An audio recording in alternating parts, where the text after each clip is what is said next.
Well, I'm an old school Harlem dude. I kind of came up in the late 80s and the early 90s when Harlem was really popping, and we were influenced by the 70s, really. And the person that was probably the flashiest individual and the person that was probably the most influential was Nicky Barnes. America's public enemy number one is drug abuse. All roads led to Harlem, and all roads led to Nicky Barnes in those days. Nicky Barnes was the face of heroin trafficking during the 1970s. Every place he went, people just wanted to be around him. He was a true superstar. He was the John Gotti before John Gotti. The Al Capone of Harlem. Our black godfather. He did a lot of things that a lot of people would consider independent-spirited, and, he lived well, but at the end of the day, he ended up telling on his friends, and it kind of negated all those influential, great things that one might have thought he did. And that's basically what this movie's about. The most influential snitch that ever walked the face of this earth. He had hooked up with the mob, with the big Italians, and that guaranteed a lot of drugs and that they were going to be good. I mean, these guys could have been on the Fortune 500. There's a CEO and a president and a CFO and a COO. What I call sidewalk executive. There's something that was professional that was being done. I was in a club and I spotted this guy who walked into the club, and he just had this incredible presence, and everywhere he went, people wanted to talk to him, and it was clear to me that he wasn't a celebrity, but he was some kind of street local celebrity, and I just wanted to know who he was. And so I decided I would just go up and ask him. And so I went over and I introduced myself, and I said, my name's Mary Jane Robinson.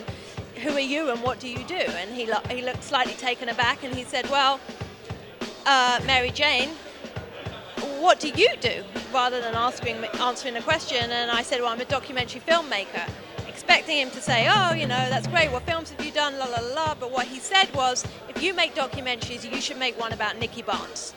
And I was totally thrown, and I sort of said, well, who's Nicky Barnes? I'd never heard of him. And he said, here's my number, if you want to know more, give me a call. And he kind of went away.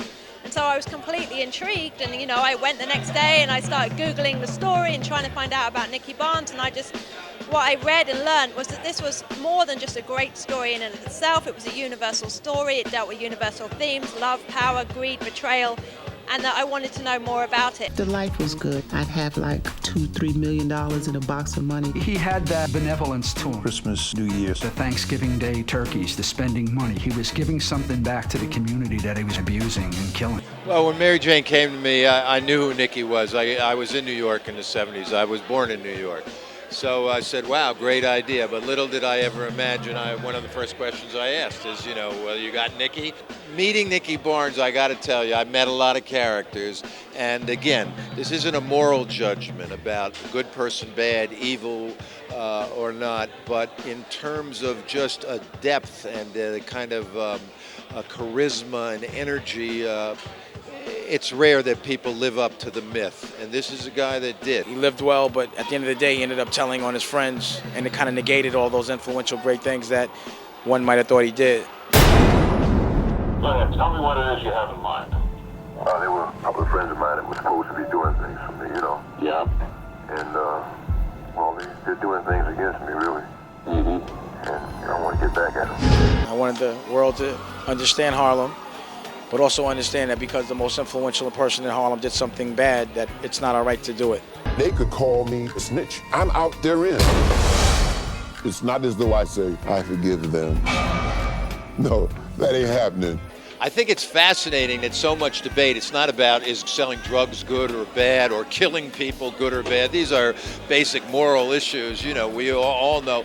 But the question of snitching, it's amazing that's where we're at, that whether you cooperate with law enforcement or not. I certainly understand what Damon says and his own feelings. I think part of the sense of betrayal is that the man was such an icon, was such a myth, that he would flip. And this is before Gravano and before, all of these things. It was just so shocking and traumatic.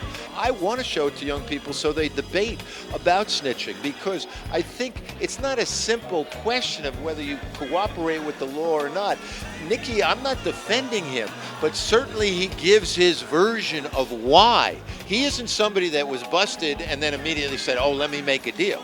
No, he went to prison with a life sentence, convinced he would both get out on an appeal and that he could run his operation, the council, while he was away, and it would still continue. So he definitely, whether it was justified or not, felt a sense of betrayal. And as Geronimo, the confidential informant, said in the film, there are street laws, don't snitch, but there's one that goes even further than that, which is payback.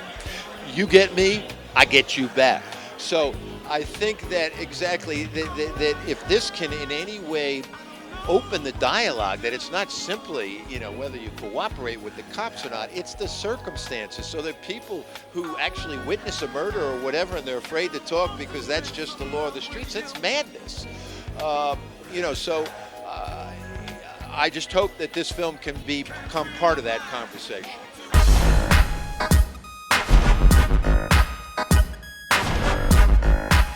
You're gonna take the rule and just use it to make bling, and the king gonna sing.